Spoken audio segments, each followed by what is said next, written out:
gonna be so what if we lose? It's gonna be all right. So what if we get swept? It's gonna be all right. So what if we miss out on the money? It's gonna be all right. That he just gives you that impression. Just getting sued. Everyone's so sensitive. YouTube was demonetizing like half my videos because they were becoming more,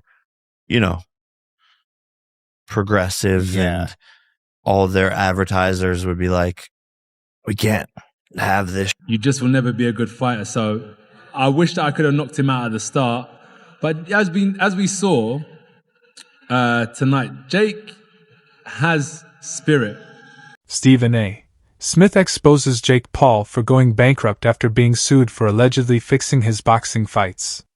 He reportedly says it wasn't worth risking all his money because once illegal actions are exposed, consequences are inevitable. According to Stephen, once wrongdoing comes to light, the fallout is unavoidable, and this outcome was bound to happen sooner rather than later, as reported by multiple media outlets. Normal. I'm talking about people who let it cost them their money. Yeah. That's all I'm talking about. If it don't cost you your money, puff, puff, and pass away. Yeah, I'm with that. So you fuck away. Stay mellow. Jake Paul reportedly says that he has lost his money with even his YouTube videos taken down because of content issues. He reportedly adds that each lawsuit cost him millions and the losses quickly piled up. According to Jake, despite previously earning huge amounts, the constant legal battles drained his finances, leaving him with nothing. He reportedly reflects on how quickly wealth can disappear when facing repeated legal troubles. I can't say the names, but there's like a firm who has stolen a bunch of money from celebrities in Los Angeles and athletes. You don't want to say the name because you're probably going to get sued. No, yeah. No, That's another $1 million. I'm probably going to sue them one day. Do a class action or something? Yeah. Jake Paul reportedly stays firm that he didn't fix any fights and insists he will sue anyone who accuses him of something he didn't do. He reportedly says that scripted fights are illegal and that falsely accusing him is a serious matter. According to Jake, the claims against him are baseless and could be considered a federal crime. He emphasizes that he will take legal action to protect his name and career. Jake Paul versus Mike Tyson was 100% scripted. Mike Tyson repeatedly bit his boxing gloves throughout. Fights are scripted. Fighters do weird gestures to signal that they're hurt. It's very possible Mike Tyson was biting on his glove to tell Jake Paul to calm down. Now, if that's not enough proof that this fight was scripted, middle of the fight, Mike Tyson is literally talking to Jake Paul while they are clinching. Jake Paul says that people are dumb and calls his fights rigged, insisting that they don't understand boxing. He reportedly explains that many critics misjudge the sport and fail to see the strategy behind each move in the ring. According to Jake, the criticisms are unfair and those who label his fights as rigged simply lack the knowledge to appreciate the complexities and skills involved in professional boxing. Tony Jeff, speaking in Jake Paul's favor, explains that people who kept saying Mike Tyson was holding back or mistaken. He reportedly says that Mike wasn't holding anything back because if he had thrown a full punch at that moment, Jake would have immediately responded with his own. According to Jeffer, critics simply don't understand boxing and fail to see the skill, timing, and strategy involved in the fight, making their claims unfair and uninformed. Meanwhile, analysts on the Joe Rogan podcast suggest that Jake Paul's fight against Mike Tyson was scripted. They reportedly note that while Mike looked extremely sharp and powerful during training, his performance in the actual fight showed signs of holding back. According to the analysts, his punches were controlled and his intensity seemed intentionally limited, contrasting with his usual form. This, they say, indicates that the fight was carefully managed rather than a full competitive display. Observers argue that the pacing, timing, and reactions in the ring were adjusted, making the bout appear scripted to some viewers. Jake Paul wants to test himself against actual not just world champion, but one of the greatest of all time. Are the fights even real? Like the Tyson fight, I saw video breakdowns of Tyson not throwing punches early on in that fight. I don't know if you watched any of those videos where there's a left hook is 100% available. Tyson and in training 99% of the time releases that punch and he held narratives rather than genuine competition. This isn't if I'm cheering for Jake or if I think that Joshua is more experienced or better.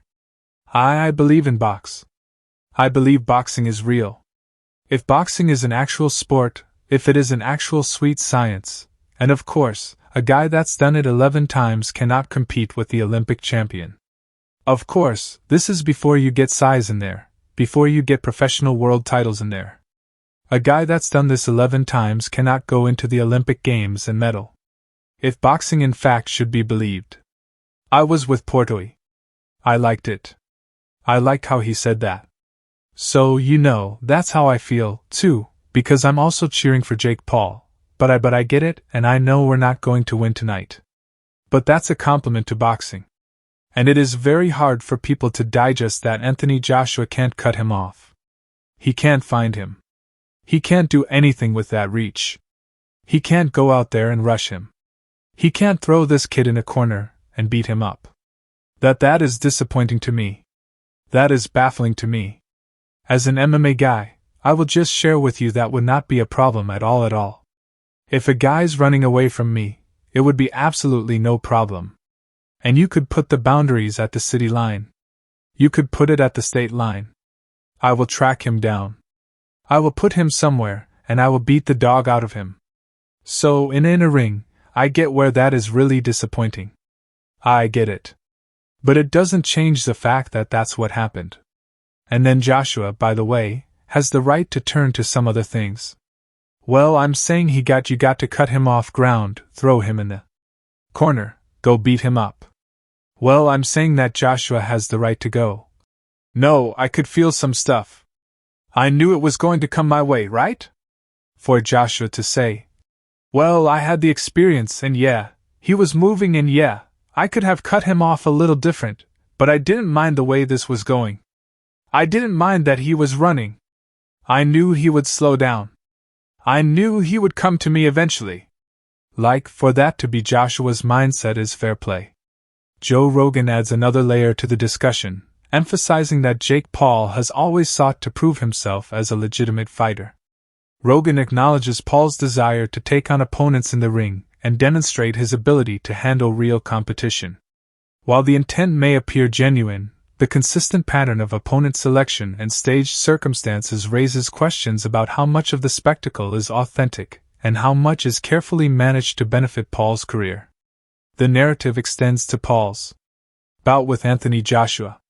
Analysts like Ariel Helwani have pointed out that Joshua had no reason to take unnecessary risks purely for financial gain. Already immensely wealthy, Joshua's focus was on preserving his legacy rather than chasing a payday. This context explains why Joshua fought cautiously, avoiding unnecessary vulnerability, and made it clear that the bout stakes were vastly different for the two fighters. Going to the head, what? Like the head is open upstairs is open, and I was surprised that he wasn't going there, but any of this nonsense script, ________.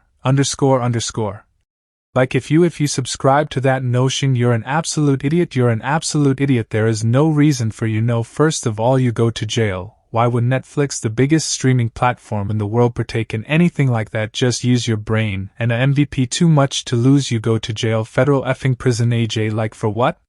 For what? He doesn't need it. He doesn't need more money. It's great, but to risk this? No. Look at what's going on with the gambling. And no way. There's no way. My respect for Jake has grown. I know people don't like to give him credit. Hey, you fight amateur, influencer, pro boxing. You have my respect. I don't care what kind of fighter you are. I don't care how many wins you have. You step through those ropes. You have my respect. He lasted 6 rounds. Most didn't think he would. I think the line as far as how many rounds was 2.5. So clearly most people thought he would be out of there around that point. And I think a lot of people were going with the under. He had some moments. He had the antics. Obviously the other takedowns and all that weren't great, but golly, I think he was tired. The ring was bigger, and everyone said that was going to benefit him, the 22x22 ring. But cardio has been an issue for him. And so, when you're circling and dancing, You're going to get tired. You're going to gas out. And I think that happened. Arms were down, and he was getting pinned.